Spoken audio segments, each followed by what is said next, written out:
Bombshell tonight in the case of a so-called loving mom, Lindsay Clancy, who now reveals a male voice ordered her to kill her 3 tots. This as video and photos emerge of her ex canoodling with his new wife while heartbreaking testimony unfolds in court. Good evening. I'm Nancy Grace. This is Crime Stories. I want to thank you for being with us.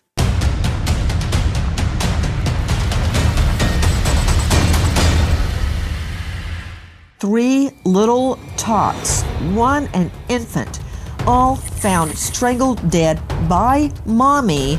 And my closing argument would be, she did this because. And the jury's going to fill that answer, that blank in with, she was crazy, she was psychotic, she was mentally insane. 47 Summers Street, respond with the police. The old party jumped off the top floor of the house, sliced her wrist as well, and neck injuries, neck laceration. She's conscious at this time. We're going to check with med flight. It was over a 20-foot fall. It's unknown where the knife is, or whatever she used to slit her. She's in the, looks like they're pinging around the back. We'll get that info now. She did use a knife at first, unknown where that is at this time. Let's start a mutual aid ambulance. I'm on the way. We're with the county. I got 2 arrested in the basement. The chilling 911 audio played in front of a jury. Now we understand that loving mom, so-called loving mom, Lindsay Clancy, states that a male voice ordered her to kill. Why always a man? Lindsay, what did you do to your neck? That is the question Patrick Clancy asked his wife on the 911 call, moments after discovering her bleeding in the backyard, before he knew what waited for him in the basement. It is a question that would soon be answered not by words, but by the silence of 3 small bodies. The reference transcript provided to this channel is a raw, unedited dispatch from a Massachusetts courtroom, a document that captures the collision of mental illness, maternal instinct, and a legal system forced to decide where one ends and the other begins. It is a public record, a snapshot of a case that has become a lightning rod for debates about postpartum psychosis, criminal responsibility, and the nature of evil itself. A mother who admitted to strangling her 3 children, Cora, 5, Dawson, 3, Callan, 8 months, with exercise bands in the basement of their Duxbury home. A mother who then slashed her own neck and wrists and jumped from a 2nd-story window, leaving herself paralyzed from the waist down. A mother who now sits in a wheelchair in Plymouth Superior Court, facing 3 counts of first-degree murder, and at the center of it all a claim that a male voice ordered her to do it. Didn't Lindsay Clancy say she heard a male voice telling her to kill? Yes, that is exactly what she is now, or they have claimed in court, is that she heard a male voice tell her to kill children and then herself. Not the first time. Randy Santos, who rampaged Chinatown, killing 4 sleeping people. Irina Zerutska, the beautiful Ukrainian who sought a better life in our country, is murdered. The perp claiming he was told by a male voice to commit murder. In the Haskell family killings, Ronald Lee Haskell killed a whole family. He heard a male voice named Joseph. His voice even had a name. Cheryl Lynn Massip killed her 6-week-old son after hearing a male voice. Kipland Philip Kinkle, at age 15, he perpetrated the Thurston High School shooting, Springfield. Shot and killed his parents inside their home, claiming he heard a male voice telling him to kill. Even the son of Sam, David Berkowitz, claimed to hear male demons. Before we go deeper into what the documents actually show, make sure you're subscribed to Crime Files 911, because we don't just cover the story, we follow the evidence. Consider the visual anchor for this story. Picture a pair of exercise bands, the kind used for physical therapy or gentle stretching, coiled on a basement floor. They are mundane objects, purchased for less than $20, the same kind found in countless homes across America. In this story, those exercise bands function as the instrument of an unthinkable act. They are the physical link between a mother's hands and the necks of her children. They are the silent witnesses to a tragedy that would unfold in a suburban basement while a husband drove to CVS to pick up medicine and dinner. This is the moral refrain of our story. Say voice is not a verdict, a voice is not a verdict. We will return to that. The transcript opens not with the prosecution's opening statement, but with the voice of a hospital chaplain, Sheila Kavanaugh, who met with Lindsay Clancy in the days after the killings. Kavanaugh testified that Clancy, when she was finally able to speak, told her, "I am so glad my children are safe." It is a jarring statement, a window into a mind that had completely severed from reality. The chaplain then recounted that Clancy described hearing a persistent male voice commanding her to kill her children and herself. The voice, Clancy said, warned that, if she did not follow the command, neither she nor her children would be safe. This is the first exhibit in our narrative, a direct, contemporaneous account from a neutral witness, offered not as a legal defense, but as a clinical observation. The chaplain was not there to advocate. She was there to listen. And what she heard was a woman who believed, with every fiber of her being, that she was saving her children from a greater threat. The script's narrative voice then shifts, providing the cold, clinical facts that the legal system will later dissect. On January 24, 2023, Lindsay Clancy sent her husband, Patrick, out of the house to run errands. The timeline pieced together from cell phone records and surveillance footage is precise. At 4:02 p.m., she searched Kids Miralax on her iPhone. At 4:13 p.m., she searched Takeout 3V and mapped the distance to the restaurant. At 4:47 p.m., she called CVS to ask about Miralax availability. At 5:10 p.m., she called in the takeout order and texted Patrick to pick up PDLX. At 5:32 p.m., Patrick arrived at CVS and spoke to Lindsay on the phone. At 5:04 p.m., he arrived at 3 Restaurant. At 6:09 p.m., he arrived home. Lindsay did not answer his call. He found her in the backyard bleeding, conscious but injured from a 20-foot fall. He called 911, and then a short time later, he discovered the bodies of his 3 children in the basement. This is the ticking clock moment. A 45-minute window. A husband driving to pick up dinner. A wife in a basement with 3 children and a set of exercise bands. The question that frames the entire legal proceeding in those 45 minutes. Was Lindsay Clancy a mother who lost her mind or a woman who made a choice? This is not just a political headline about crime, it is a constitutional question about the very nature of criminal responsibility. When does mental illness excuse an act, and when does it merely explain it? The irony amplification in this case is staggering. The prosecution has argued that Clancy acted deliberately, pointing to evidence they say shows planning, including the calculated act of getting her husband out of the house before the killings. They have called more than 70 witnesses to build a case that this was not a spontaneous act of psychosis, but a methodical, intentional murder. The defense, in turn, has argued that Clancy was in the throes of postpartum psychosis, a rare but severe. What's interesting is a lot of people may perceive male or the male gender as something that's more authoritative. So in Lindsay's case, if we speak specifically about Lindsay, the fact that she heard a male voice may directly correlate to authority.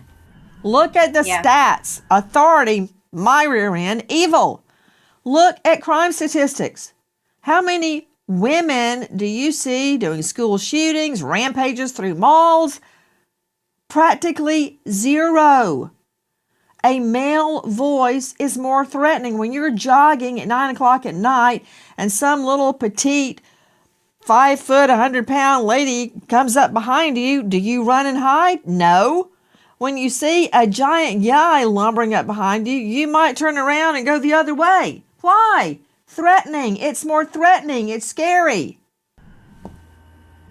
I mean, that could absolutely be the case. But the other thing, too, that I just wanted to mention, Nancy, is we're talking about command hallucinations. So that means that mental illness that afflicts 1 to 2 per 1,000 women after delivery. They have presented psychiatric testimony from Dr. Paul Zeisel, a clinical and forensic psychologist who spent more than 35 hours with Clancy over dozens of visits. Zeisel testified that Clancy was not faking her symptoms and that she presented as an honest citizen. He told jurors she was unable to conform her behavior to the rule of law, and she had no appreciation for the wrongfulness of her act. This is the parallel narrative, 2 irreconcilable versions of the same event, one rooted in malice, the other in madness. The hard evidence in this case is both extensive and deeply disturbing. The defense has introduced testimony from Dr. Philip Resnick, a renowned forensic psychiatrist with expertise in postpartum conditions, who evaluated Clancy 4 months after the slayings. Resnick testified that Clancy was suffering from not only command hallucinations on the day of the killings, but also a delusion of influence, the belief that an external force had taken over her body. He described the killings as altruistic filicide, a murder committed out of love rather than hostility. In her distorted, psychotic thinking, Resnick said she did what she believed was morally right. The prosecution, however, has presented its own psychiatric expert, Dr. Avram Mack, who testified.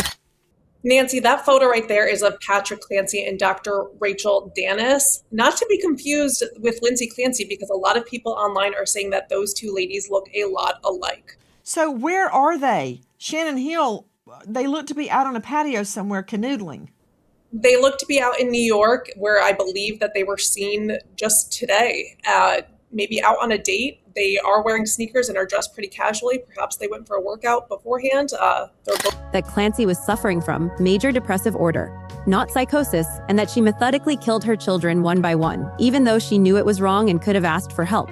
Mack also revealed a chilling detail. Clancy told him that as she strangled each child, she said out loud, "Go to God." The unanswered question in this case is the one that haunts every courtroom where mental illness is raised as a defense. Where is the line between sickness and sin? The law in Massachusetts is clear. A defendant who lacks criminal responsibility, who, because of a mental disease or defect, cannot appreciate the wrongfulness of her actions or conform her behavior to the law, is not guilty. But the jury must decide, did Lindsay Clancy know what she was doing was wrong? Or was she so disconnected from reality that she genuinely believed she was saving her children? Isa voice is not a verdict. Thought the voice she heard, whether real or hallucinated, does not automatically erase her responsibility. The law requires more than a claim of psychosis. It requires proof that the psychosis rendered her incapable of understanding right from wrong. The transcript also reveals a subplot that has captured public attention, the sight of Patrick Clancy. But then there's a video painting an entirely different picture. Let's see the video of Patrick Clancy and the new wife. Look at this. She's on the phone. He was observed pacing back and forth shortly after the photo was taken. And he's sending texts, and it actually, to me, looks very tense, not canoodling.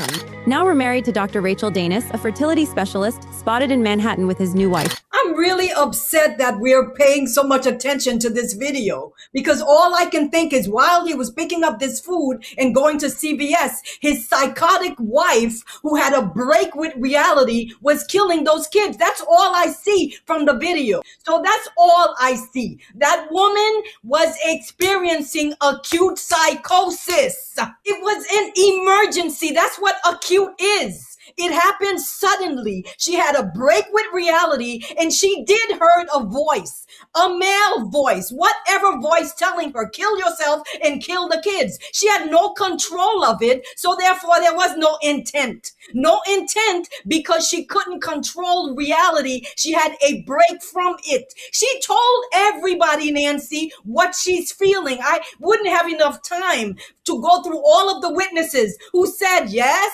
she said this, I want to hurt the kids. She checked herself into every facility she could. Why are we even here? She's not guilty by reason of insanity. She could not be criminally responsible for this because of acute psychosis. She's like the poster child for it. My God. Marie, I'm going to take a position on this, and here we go. This is the law, whether you or I like it or not, this is the law. The law is, one may immediately regret the deed, but that does not negate intent at the time of the incident. The law also is, intent can be formed in the twinkling of a moment, the blink of an eye, the time it takes you to pull a trigger, much less manually strangle 3 children with exercise bands. That is time to form intent. Psychosis can occur. Many argue that she got her husband out of the home intentionally so she could then kill the children, much as Andrea Yates did. This is what I see happening in this case. Whether the state proves intent or not, I think we're going to have jury nullification because of everything you just said. I think people are going to feel horribly sorry for Lindsay Clancy. They're going to put themselves in her shoes. They're going to see her paralyzed, and they're going to acquit her. Is that going to happen? I don't know. But your argument is overwhelmingly compelling. In fact, people have gotten so distressed about the Lindsay Clancy case, they are reenacting her from her window. Look at this. TikTokers are posting reenactment videos of them hanging out the window to prove that Lindsay Clancy is innocent. This weekend, I've seen 2 different women hanging out of their own windows. The first woman was hanging out of her 2-story window after putting blue dish soap on her wrist. As the trial unfolds, photos of the couple. Take a look at Lindsay Clancy grabbing her lawyer's hands in court. Now, this is during the testimony where the children's pajamas were shown. She is looking away, clutching her lawyer's hands. What does that mean? What does that mean, Tracy? Well, she is looking for support here. She grabbed his hand just a moment before this. His back was to her, and he was looking at is awful, like little pants and little robes and things that the kids owned. Now she probably grabbed his hand. She cannot look at the evidence. Okay, so she's looking down. Her hair is in the way. That is purposeful. It may be unconscious, but it's purposefully keeping her from even being able to glance over there. And through this trial, he has been working to humanize her. And so I think it's interesting that that the camera went right over to her. And in this taken on a private patio have been circulated online, with some observers criticizing the timing as tone deaf. But as the legal experts on the reference transcript noted, what does it prove? Patrick Clancy was not in the house when the children were killed. His GPS, his phone pings, his car's tracking data, and the surveillance footage from CVS and 3 all place him away from the home at the time of the murders. He is not on trial. Lindsay Clancy is, and the evidence against her is not circumstantial. It is her own admission. She has admitted to killing her children. The only question is whether she should be held criminally responsible. The consequences of this case extend far beyond the courtroom. Postpartum psychosis is a psychiatric emergency that requires immediate medical care. Symptoms can include hallucinations, delusions, mania, paranoia, and confusion. Lindsay Clancy had been hospitalized for psychiatric treatment just days before the killings, checking herself into McLean Hospital for 5 days. She had told a perinatal clinic in December 2022 that she felt her brain was damaged, that she should kill herself, and that she was never going to get any better. She was worried that her children would be removed from her. She was begging for help. And yet, on January 24, 2023, she was sent home with 3 children, a husband who was working, and a mind that was unraveling. A voice is not a verdict. It is a symptom. It is a cry for help. It is a window into a mind that has lost its grip on reality. But it is not in and of itself a defense. The jury must decide whether that voice, and the psychosis that produced it, was sufficient to render Lindsay Clancy incapable of understanding that what she was doing was wrong.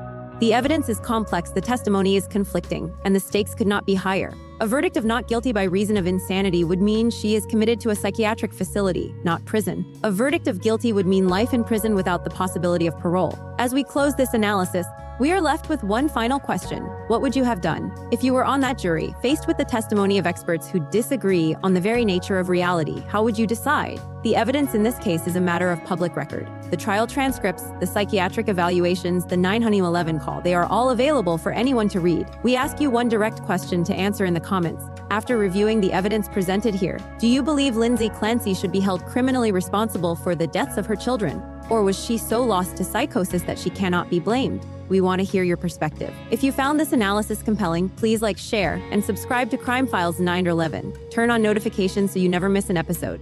We don't just cover the story, we follow the evidence. This is Crime Files 911, signing off.